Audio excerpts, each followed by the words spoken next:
Now, the Vice President has repeatedly said that she is ready to answer the allegations of the fund misuse in what she describes as the proper forum. May punto si Yusek Castro, kung gusto daw ipaliwanag, bakit di pa pinaliwanag noon? Ang dali-dali magpaliwanag. So, Attorney, when and where will she answer?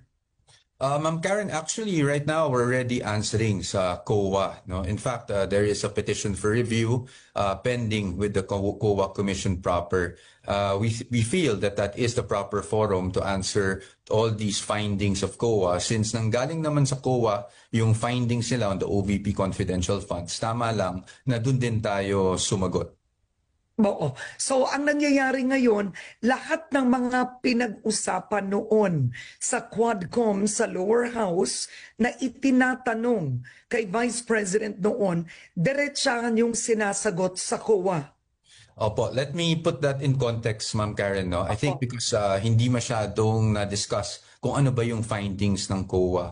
Actually, if you look at the findings of COA, whether it be from the Audit Observation Memorandum, which is the first issuance of their findings, all the way to the Notice of Disallowance. No? So, tatlo kasi yan AOM, Notice of Suspension, and Notice of Disallowance.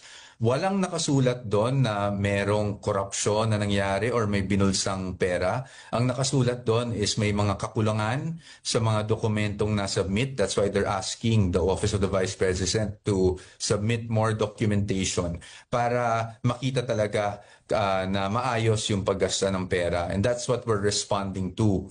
Yung lumabas naman po doon sa mga investigasyon sa House, yan yung mga bagay na I think isinama nila doon sa articles of impeachment. So yung mga bagay na yon will have to wait for its proper venue, its proper time para masagot po natin. At least that's just to give proper context doon sa mga nangyari. Kasi ayaw naman nating misleading na sabihin natin na lahat ng lumabas doon sa investigation sinasagot sa COA.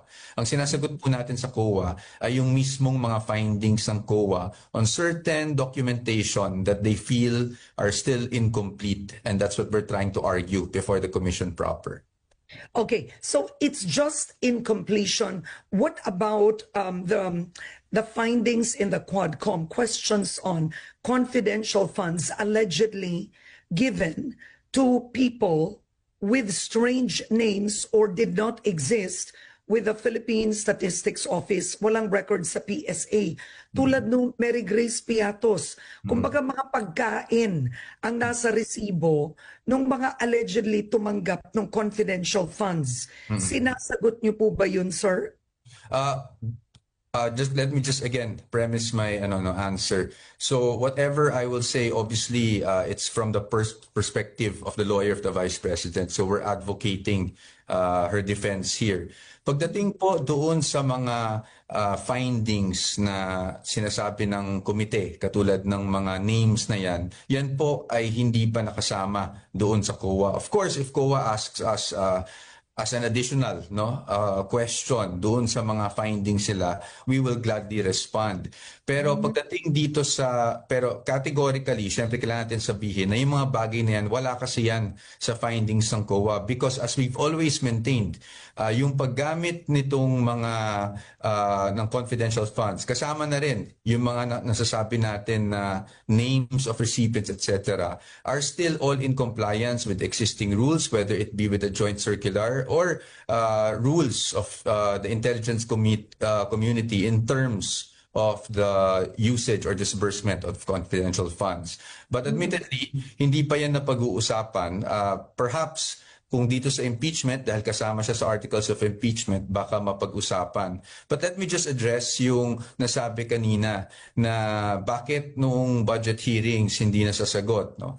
We have to also understand that confidential funds, obviously by the nature of the funds themselves, they pertain to confidential or intelligence operations na may mga safeguards kasi yan. Hindi naman basta-basta pwede lang isapubliko yung mga bagay na yan as an aspect of national security, but also for the protection of informants, etc.